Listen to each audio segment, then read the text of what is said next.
In 1976, inside a small California garage, two young enthusiasts were quietly working on something that most people around them couldn't yet imagine. At the time, computers felt distant and impersonal. They belonged to universities, governments, and large corporations. For everyday people, technology was something you heard about, not something you interacted with directly. Steve Jobs and Steve Wozniak imagined a future where that barrier disappeared.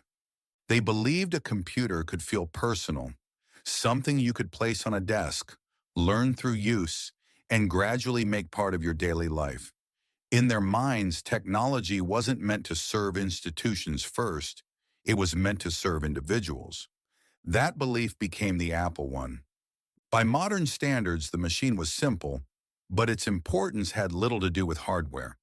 It represented a change in direction. Computing no longer had to be centralized or hidden away. It could belong to people. Jobs understood how to communicate that idea. Wozniak understood how to build it. Together, they created something the industry hadn't fully taken seriously yet. The idea that computers belonged at home. When Apple released the Apple II, that idea stopped being theoretical. For the first time, a computer felt approachable to people without technical backgrounds. It was practical, adaptable, and reliable enough for everyday use. Users could experiment, learn, and gain confidence over time. Schools adopted it to teach programming and logic. Small businesses relied on it for organization and accounting. Developers recognized an opportunity and began building software specifically for the platform. Apple's growth accelerated faster than anyone expected. Revenue increased rapidly. The team expanded. In just a few years, the company moved from a garage to the center of Silicon Valley. Apple was no longer an experiment. It was a real competitor. With that growth came pressure. Steve Jobs began to worry about sustainability. Creativity had driven Apple forward, but as the company grew, decisions became more complex and slower. Jobs feared that without structure, innovation would eventually stall. That concern led him to bring in John Sculley from Pepsi. Scully had experience managing large organizations. He understood branding, hierarchy, and long-term planning. Where Jobs operated on instinct and urgency, Scully relied on process and predictability. At first, the partnership worked. Over time, their differences became harder to reconcile. Jobs pushed for bold decisions and uncompromising products. Scully prioritized stability and control.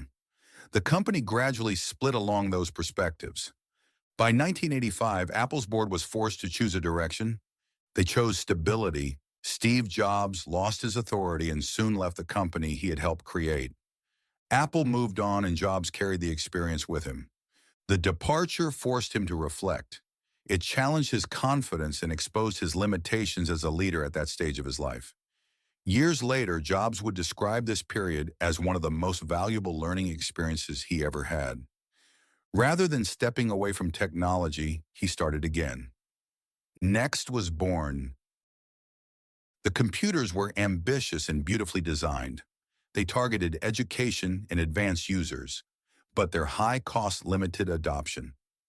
Commercial success never arrived. What did emerge was something more enduring.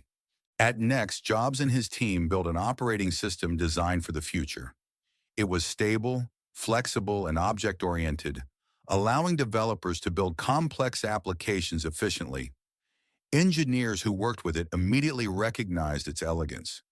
While Next struggled financially, Apple struggled strategically.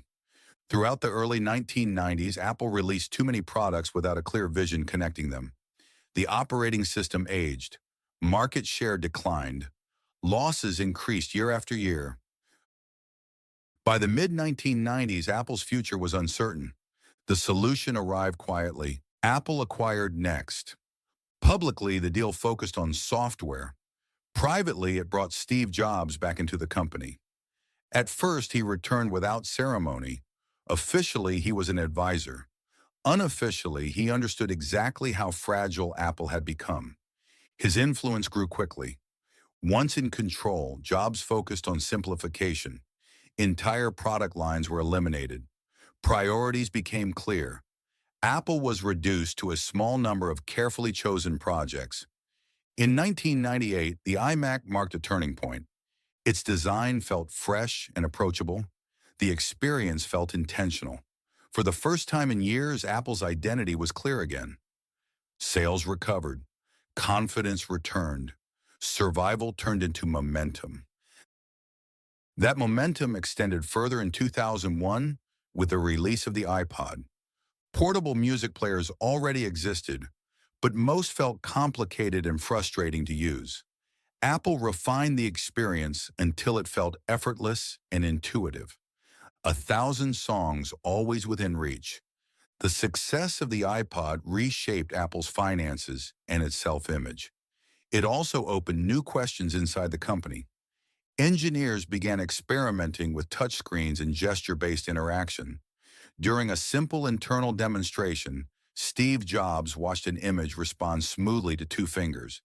He immediately understood what that meant.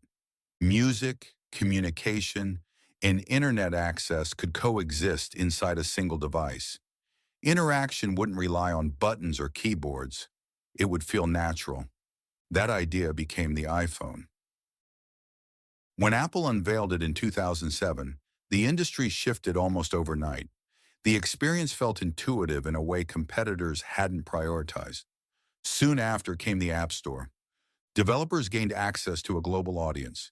Entire businesses formed around mobile software. Apple became the center of a growing digital ecosystem. In the years that followed, the iPad expanded that ecosystem even further. Services such as music, cloud storage, and payments became increasingly important parts of the business.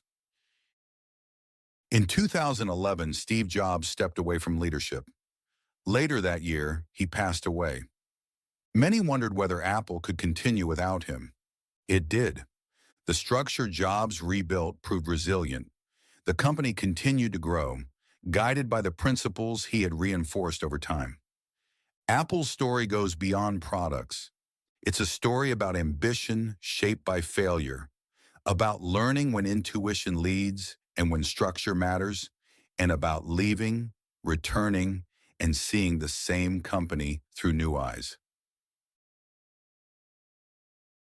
And now we want to hear from you.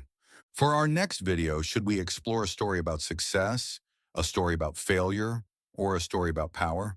Let us know in the comments. If you enjoy our content, subscribe to our channel and give us a like. See you in next videos.